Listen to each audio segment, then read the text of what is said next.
So today, I thought I would talk about the idea of why don't people change?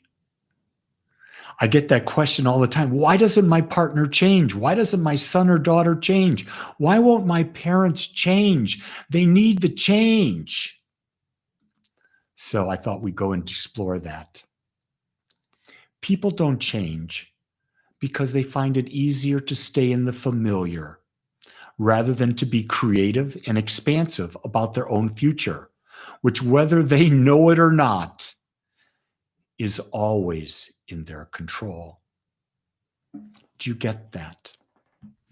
We have been domesticated to believing that it is better to stay in comfort than to experience a greater life. And when you're staying in comfort, you're not going to be engaged in creativity, because creativity is something that occurs in the midst of chaos. Because chaos is where things are not comfortable. It means they're shifting. The sands of your mind are shifting. The thoughts of your mind are shifting. And that's uncomfortable because our ego loves to be comfortable. Our ego basically likes to go down a lazy river. And it's okay to go with the flow, but the flow is always about expansion.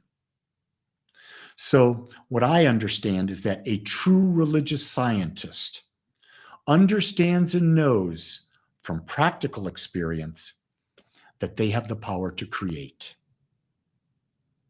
I love the term religious scientist.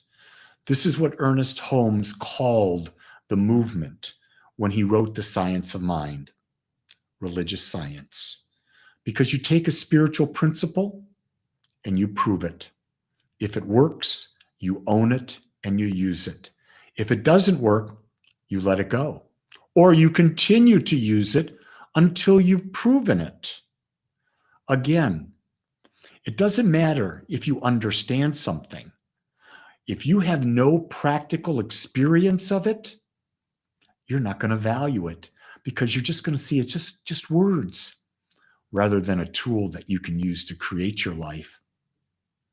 And you see, in order for us to create a new life, we must be clear of what we want.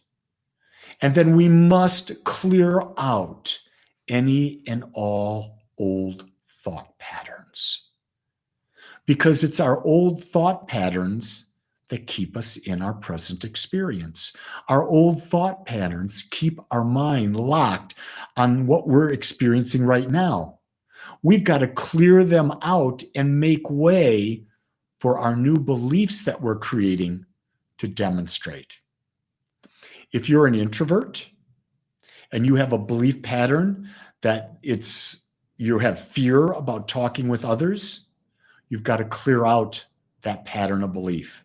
You've got to clear out that fear so you can open up and say, everyone in the universe is a potential friend of mine. I claim and choose those who vibrate like me, that are about expansion and growth. And when you do that, you open yourself up to greater and greater numbers of friendships that will serve, open, and expand you. And those are the best friends you can possibly have. The key understanding here is to know that everyone is on their own unique journey, because no one but you can change your thoughts. You cannot change another's. So if you're sitting there and you have a father, understand he's on his own journey. You have a mother, she's on her own journey. If you have siblings, they're on their own journeys. You have friends, relatives, they're on their own journeys, and you can't change them. Now, I will say you can be a light, that if you claim your power, you use your power, you shift your life, if they're open and aware They will be able to see what you've accomplished. And if it's in alignment with where they desire to go, they'll pick up the torch. They'll pick up the torch, and their light will get brighter as they shift and reshape themselves into something new, more glorious and expansive. It's a process that we learn that in order to change, we must free ourselves from our past perceptions and beliefs. And we do this once we see the ridiculousness of holding on to limiting beliefs that are continually causing us pain. Did you get what I was saying in that sentence? It's ridiculous to hold on to beliefs that limit and cause pain. Why not hold on to expanding beliefs that cause a sense of fulfillment and joyful expectation? Do you feel the difference between that? Do you feel the difference between a limiting belief and an expanding and fulfilling belief? Very different vibrations, very different energies. And you get to choose which frequency, which vibration, which energy you want to live with. That's why letting go of the past is critical to expansion. That's why forgiveness is critical for expansion. And so the way we get rid of the past is to see it as an experience, which is there for us to become more aware and to grow from, and nothing else. It's not there to punish us. It's not there to make us sad. It's not there for any other reason other than to help us become more aware.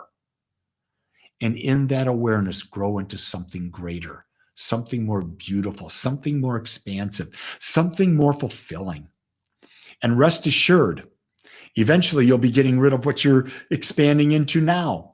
For what? For something even bigger and more glorious and more grand. So the key is to be curious and be enamored with what you can be and forget what you were. In other words, in the immortal wisdom of the great spiritual teacher, Ted Lasso, be a goldfish. Because a goldfish has a very short memory of about 10 seconds. So when you make a mistake, experience it and forget it. When you go through pain, experience it and forget it. Forget your past. Let it go. Be in the now. That's where life exists. It's the only place that life exists. The illusion is the past is real. The illusion that we have to fear the future. We don't have to fear anything. Right now, in this moment, you've got everything you could ever imagine, everything you could ever need, everything you could ever desire. If you live there, you'll be fine. You see, you were born with this power to create. To not use this power is a waste of life, which demonstrates in the experience of negative emotions. Our emotional system is so fantastic because it's there to guide us. Negative emotions tell us we're not going with where we choose and where we can be. Positive emotions tell us we're on the path. We're making good choices. We're expanding. We're becoming more and more and more fulfilling.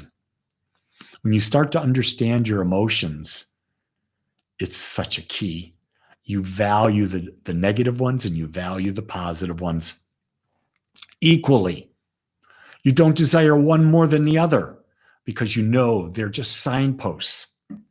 Signposts to let you go on your journey, to guide you on your journey.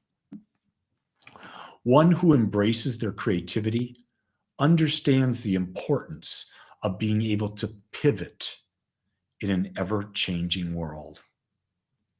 I think that's really critical today because the world is changing faster and faster and faster than it ever has. and we cannot continue to go on with the old. 4 years ago, if you were watching this on a Sunday, you would see this being recorded with me standing up in front of a community. And the quality would not be as good, but it would be a traditional Sunday service. But what I've done since COVID is I've pivoted. And I realized that to give you something to watch on whatever platform you're watching, I don't have to be in front of a live audience. I can be talking to you directly in this fashion, taking away all distractions. And the beauty of it is that I give you this wherever you are in the world. If you're local, you can come to an in-person service. When you come to an in-person service, it'll be a similar talk, but yet very, very different because there's people there. And so in so many ways, I've had to learn to pivot, to be in the world today. And the beauty of me doing this with you is you can watch it anytime you want.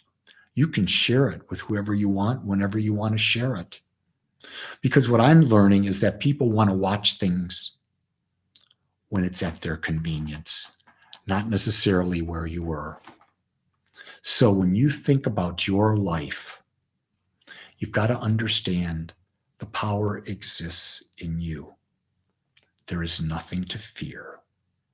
Where you place your energy and your focus, change occurs. And the motto I live by is nothing changes until I change. And I can't expect anyone else to change until they decide to change. And in what time? It doesn't matter because there's only now.